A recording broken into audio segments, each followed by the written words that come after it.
चुप चुप। अरे भौजी के दुआर तो आगू नहीं जा, हाला मत करो सन। चल चल।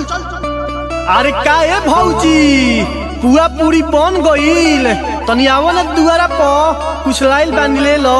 का लाइल बड़ा जा द जा लो, खैबू तो नामे लेबू। अच्छा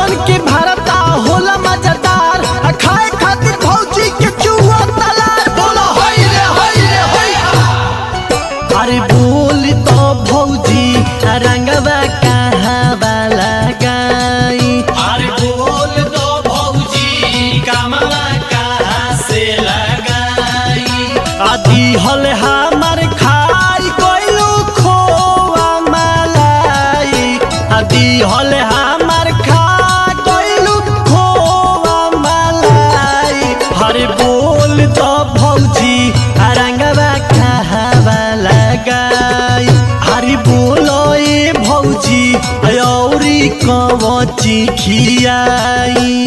ए बिट्टू ले रब रे, ले ले भौजी भागत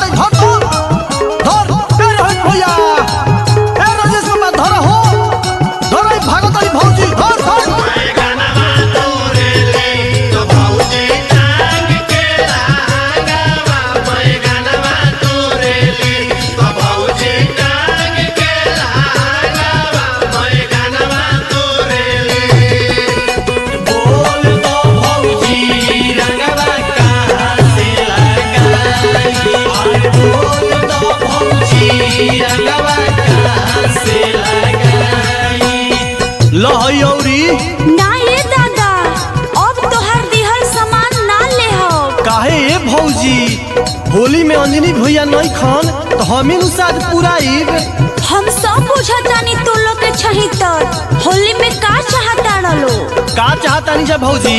सारा रा रा रा रा रा रा रा रा रा रा रा रा रा हाय चुगे जी सारा रा रा सटर गिरा रे सटर गिरा, सारा रा रा रा रा रा रा रा रा रा रा रा रा हाय चुगे जी सारा रा रा। देखो हो देखो नीके निरेखो, होली में हाथ घुसियावे ना देव, घुसियावे ना देव। काहे बोलो हो काहे, होली में हाथ घुसियावे ना देव, खोआ मलाई तोहर दिहल ना ले।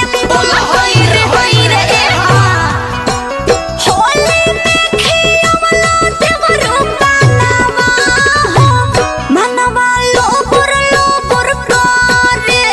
होली में खियावला देवरू पानावा हो, मनवा लोबुर करे। लोबुर करे, मनवा लोबुर करे। आसैया बिनु डहक खजनवा हो, मनवा लोबुर करे। काहे खातिर खोइलू भौजी पानावा हो, कि मनवा लुबुर करे। तोहनियों के कुछ भौजी के बारे में कहो सरे, कहो सरे। अरे कुछ बोल।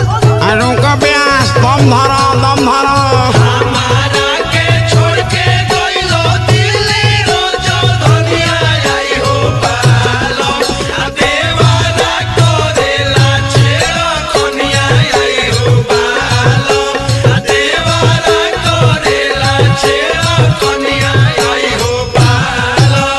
काहे खातिर खोइलू भौजी पानावा हो, मनवा लुबुर करे। काहे खातिर खोइलू भौजी पानावा हो, मनवा लुबुर करे।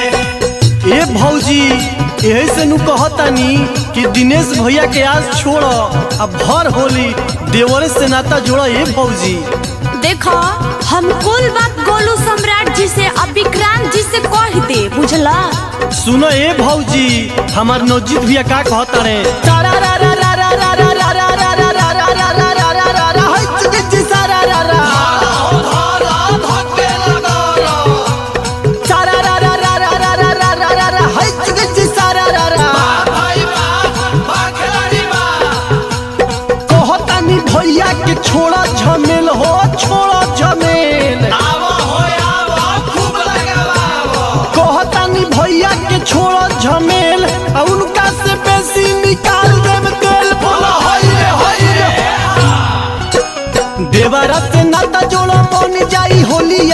देवरा से नाता जोड़ा, देवरा से नाता जोड़ा मन जाई होली आया। साया साड़ी साइज के मंगाई दे बचोलिया, साया साड़ी साइज के ले आई दे बचोलिया, साया साड़ी साइज के। आगे रुको दम धरा भौजी, बस यहाँ फरियाइले बा, दांती लगावो तनी से डाल लेवे दा अब की हाली। हमारा इलाका घर के भीतरिया रंग के फेरा में मुरहेला, हमारा इलाका घर के भीतरिया रंग के फेरा में मुरहेला। साया साड़ी साइज के ले आई दे बचोलिया, साया साड़ी साइज के ले आई दे बचोलिया, साया साड़ी साइज के। ए देवर बबुआ, ई मत जाना कि हमार होली सुखले कट जाई। अभी काल्हे तोहार भैया से बात भइल ह, वहाँ के आ रहल बानी। भैया से का बात भइल ये भौजी? लागता कि बाजी जीत गुलू का हो। हाँ